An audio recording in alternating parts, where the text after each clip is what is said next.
ये है सृष्टि रचना के विषय में जानकारी परमात्मा द्वारा, कबीर भगवान द्वारा बताई गई, जो आज से लगभग 600 वर्ष पूर्व अपनी अमृतवाणी में उन्होंने बताया था, ज्ञान सुनाया था। और यही आज हमारे सदग्रंथों में विद्यमान है। परमात्मा ने क्या बताया है कि धर्मदास ये जग बोराना, ये पूरा संसार मानव समाज विचलित है, भ्रमित है, और कोई ना जाने पद निर्वाणा। कोई भी मोक्ष मार्ग नहीं जानता, किसी को भी पूर्ण मोक्ष का ज्ञान नहीं है, उनके पास पूर्ण मोक्ष प्राप्त करने की वे ऑफ वर्शिप नहीं है, पूजा की पद्धति विधि नहीं है। पुण्यात्माओं, एक व्यक्ति, क्योंकि परमात्मा मनुष्य आकार में है और वही परमात्मा अपने शरीर को हल्के तेज पुंज युक्त करके यहाँ प्रकट होते हैं। एक जनसाधारण जैसे होते हैं मनुष्य भी, परमात्मा भी इस ऐसे ही आकार का जैसा मानव शरीर है, स्त्री या पुरुष का। जिन्होंने परमात्मा को देखा है, जैसे आदरणीय गरीबदास साहिब जी ने कहा है कि हमरे ही हुनियार है, हमारा सृजनहार, हमारा भगवान हमारे ही हुनियार माने हमारे ही हम रूप है, हमारे हम शकल है, हम आकार है, हमारे ही जैसा आकार का है हमारा रचने वाला हमारा भगवान है। तो वो परमात्मा एक सिंपल मैन की, साधारण मनुष्य की वेशभूषा में और ऐसी भूमिका करते हैं, और वो आकर के बताते हैं। और वो एक व्यक्ति अर्थात एक गुरु, जिसको अक्षर ज्ञान भी नहीं, और वो कह रहा है कि किसी भी ऋषि संत के पास कोई मोक्ष मार्ग नहीं है, वो सब भ्रमित कर रहे हैं, समाज को गुमराह कर रहे हैं, तो उस व्यक्ति की बात पर कौन विश्वास करेगा? और वो भी आज से 600 वर्ष पहले, जबकि कोई भी अक्षर ज्ञान युक्त नहीं था, केवल एक विशेष वर्ग को, जिसको ब्राह्मण कहा जाता था, उन्हीं को संस्कृत भाषा पढ़ने का अधिकार था। अन्य किसी जाति वालों को, हिंदू समाज में अन्य किसी जाति वालों को, अर्थात अक्षत्रिय, शूद्र और वैश्य, इन 3 वर्णों को संस्कृत पढ़ने का अधिकार नहीं था। तो उस समय कोई भी संस्कृत भाषा से परिचित नहीं था, और परमात्मा कह रहे हैं कि जो जितने भी संत हैं ये सब गुमराह कर रहे हैं, इनके पास कोई मोक्ष मार्ग नहीं है, ये तुम्हारे जीवन के साथ खिलवाड़ कर रहे हैं। और वो संत जन कहते थे कि कबीर धानक है, शूद्र वर्ण में प्रगट है, ये संस्कृत भाषा से अपरिचित है, इसलिए ऊट पटांग बक रहा है। तो उन संस्कृत भाषा के जानकारों की ये बात हम हमारे समाज पूर्वजों के लिए एक एथेंटिक थी। अक्षत कह रहे हैं ये ऋषिजन के कबीर जी संस्कृत भाषा से अपरिचित है, इसलिए वेदों और गीता जी को, पुराणों को ये नहीं जान सकते, उनके विषय में झूठ बोल रहे हैं। इतना जरूर मानते थे कि ये कोई सिद्धि युक्त है, इनके जबान में, वचन में शक्ति है, बहुत से लोग स्वस्थ हो जाते हैं, और इसलिए परमात्मा के 64 लाख शिष्य तो बन गए थे, लेकिन उनको भगवान नहीं मानते थे, और ये भी नहीं मानते थे कि ये सत्य कह रहे हैं। उनके अनुयायी भी नहीं मानते थे इस बात को कि वेदों और गीता के बारे में जो कबीर जी बता रहे हैं ये ठीक होगा। ये दीवार क्यों बनी रही?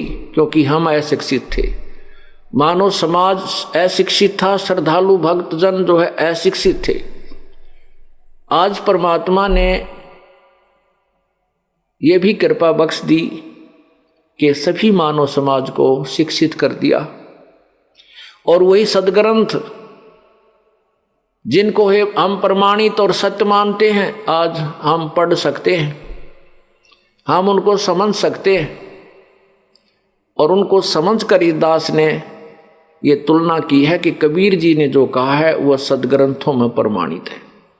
उसके विपरीत जितने भी संत पंथ अब तक चल चुके हैं उनकी पुस्तक दास के पास विद्यमान है, सुरक्षित है, कंप्यूटराइज कर दी है, उनकी सीडी बना बना करके हमने जनसाधारण में पेश कर दी है कि ये ऐसा, ये पंथ वाले ये क्रिया बताते हैं, इस पंथ वाले ये क्रिया बताते हैं, ये ऋषि ये महर्षि ये बोल रहा है और अपने सदग्रंथ ये बोल रहे हैं, और कबीर जी जो बोल रहे हैं वही सदग्रंथ बोल रहे हैं। परमात्मा ने 600 वर्ष पूर्व कहा था, वेद हमारा वेद है, मैं मिलो वेदन से नाही, जौन वेद से मैं मिलो वो वेद जानते नाही। ये वेद जो हैं अर्थात चारों वेद, ये मेरे ही विषय में जानकारी दे रहे हैं, लेकिन इन वेदों में वर्णित विधि से मेरी प्राप्ति नहीं हो सकती। और जिस वेद से अर्थात जिस तत्व ज्ञान से मैं मिलूं वो वेद जानते नहीं, अर्थात इन वेदों में वर्णित नहीं है वो विधि, वो ज्ञान इन वेदों में कंप्लीट नहीं है।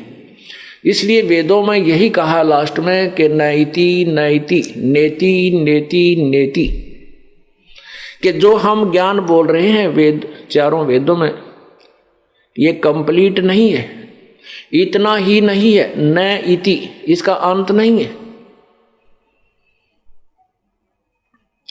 और जो सवसम ज्ञान सवसम वेद परमात्मा ने जो कबीर वाणी कबीर सागर में और कबीर शब्दावली के माध्यम से कबीर बीजक के माध्यम से जो ज्ञान प्रचार किया है वो कंप्लीट स्पिरिचुअल नॉलेज है, वो पूर्ण आध्यात्मिक ज्ञान है।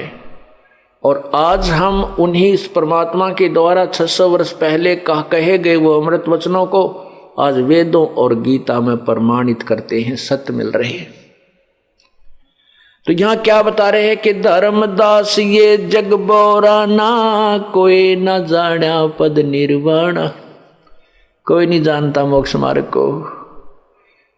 आज ये दास कह रहा है, जैसे प्रारंभ में और वैसे भी जैसे दास जब सर्विस करता था वहाँ प्रचार जब इस ज्ञान से परिचित हुआ, फिर दूसरे अपने साथियों से या औरों को भी कोई मिलता रिश्तेदार उनसे कहता कि किसी के पास भी मोक्ष मार्ग नहीं है।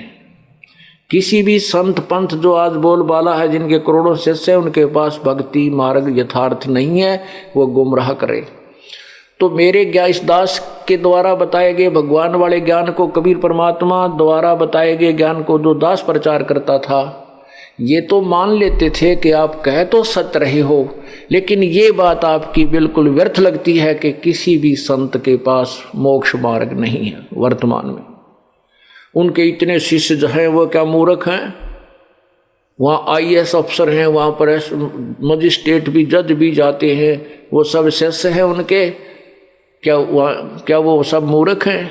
नहीं। मैं उनसे ये भी कहता था कि वो मूर्ख नहीं है, वो केवल एक अक्षर ज्ञान से परिचित हैं और अपने पूर्व कर्मों के पूर्व पुण्यों के कारण वो आज किसी उच्च पद को प्राप्त है, लेकिन वो भक्ति मार्ग में बिल्कुल जीरो हैं। आध्यात्मिक ज्ञान से वो अपरिचित हैं, -0 हैं। वो चाहे IAS है, चाहे IPS है, चाहे CM है, चाहे PM है। वो एक अबोध बालक है। अबोध बालक को जो गुरु पद पर बैठा है वो किसी प्रकार भी बहका दे उसको मानना पड़ता है, वो सत्य कहे चाहे असत्य कहे।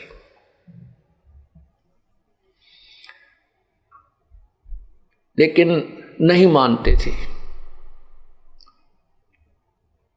और उनको कहता कि मैं आपको गीता दिखा देता हूं, मैं आपको वेद दिखा देता हूं, तो वो कहते थे आपने ना संस्कृत पढ़ा है, आप क्या जानते हो वेदों के बारे में, हम नहीं देखना चाहते।